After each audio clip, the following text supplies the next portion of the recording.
When I was analyzing the new kobold that comes from Monsters in the Multiverse, I kind of came up with a build idea mid-video, and then I explored it and decided I quite like it. So I'm going to be sharing with you the Kobold Sharpshooter. So the Kobold Sharpshooter is going to use a short bow, and it's going to be a kobold. Ooh, shocking. And we're going to be a fighter. The idea behind the kobold is that we want to take Sharpshooter and we want to get as many advantage Sharpshooter attacks off as possible to just really lean into that heavy plus 10 damage over and over as often as possible. Now, being a kobold, we can naturally enhance Sharpshooter with our Draconic Cry. We just need to get within 10 feet of an enemy, use Draconic Cry, there is no save, us and all of our allies have advantage on them, and we can start using our Sharpshooter attacks. Now, we're probably going to want to get some distance afterwards, so positioning is key here, and it would be pretty easy to get out of position, and that's the weakness of this character. And if we're pressured in melee or are grappled, those are things that we can struggle with. But what we get in return is a really high damage output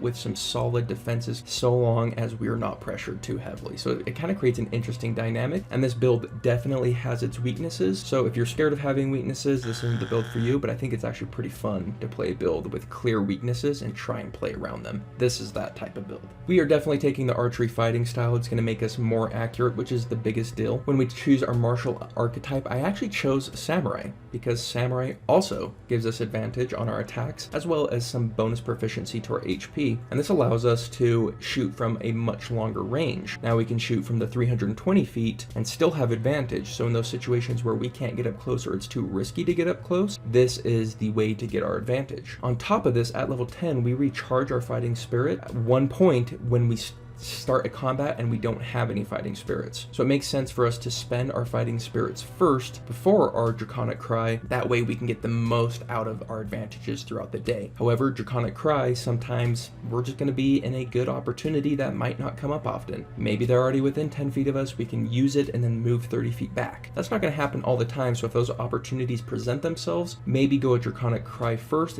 definitely when we're below level 10. There's also some nuance with fighting spirit and Draconic Cry. Draconic Cry also gives us the ability to set our teammates up for advantage. So if we have a lot of teammates who benefit from advantage and we have an opportunity, we might want to forego our fighting spirit just to get our allies' damage boost up. On the flip side, fighting spirit gives us temporary HP. So if it's more important that we have some extra defenses, fighting spirit might go to the head of it. So yeah, the nuance between fighting spirit and Draconic Cry is really interesting to me and I think quite a lot of fun. At level 4, of course, we're picking up Sharpshooter. At level 5, we get our extra attack. At this point, I will mention that we want to combine our action surge with those turns that we have advantage every single time. We never want to use action surge without having advantage on all of our attacks, unless we're doing it for something other than aggressive damage. Now at this point, I will mention that I took 15 in dexterity, 15 in constitution, 14 in wisdom, and 10 in charisma. And then I did a +2 to wisdom and a +1 to constitution to have 17 and 16 respectively, which means when we hit level 6, we're going to want to take a dexterity half feat. And I actually decided on resilient dexterity. Now there's a reason for this. As a fighter, we get proficiency in strength and constitution saving throws, which are fantastic for spellcasting builds, constitution specifically. It's only going to really protect us against poison and some other effects. But by getting resilient dexterity, now we have proficiency in our dexterity saving throws, and then when we hit level 7, our Samurai feature gives us proficiency in wisdom saving throws. Now, if you don't know, the big 3 saving throws are constitution, dexterity, and wisdom. Now we have proficiency in all 3. That's pretty amazing. So we have excellent saves, which only get better as we level up and get Indomitable at level 9. But before then, we hit level 8. I'm going to bump to 20 dexterity now. Like I said, at level 9, we get Indomitable, so our saves are absolutely fantastic.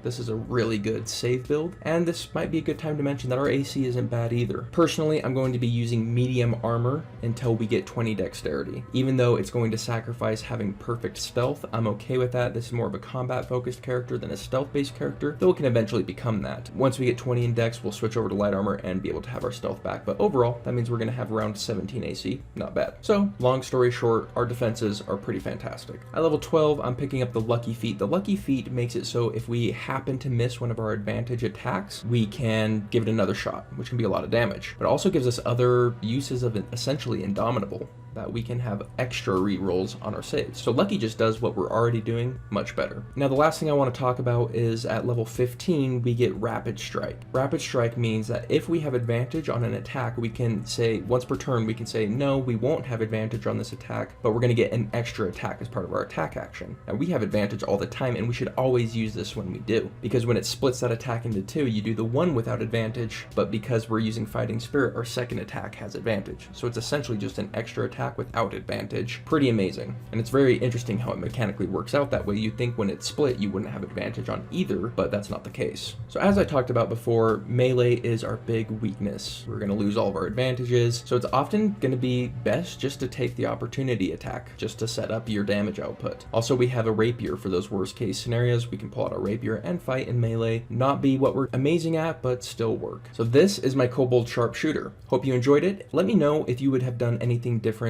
or what other kind of Kobold builds you would like to do. If you enjoyed this flavor build, we also have a whole playlist of flavor builds for you to check out, so I recommend you do so. And other than that, I just hope you have a wonderful day, and we'll see you on the next one. Later.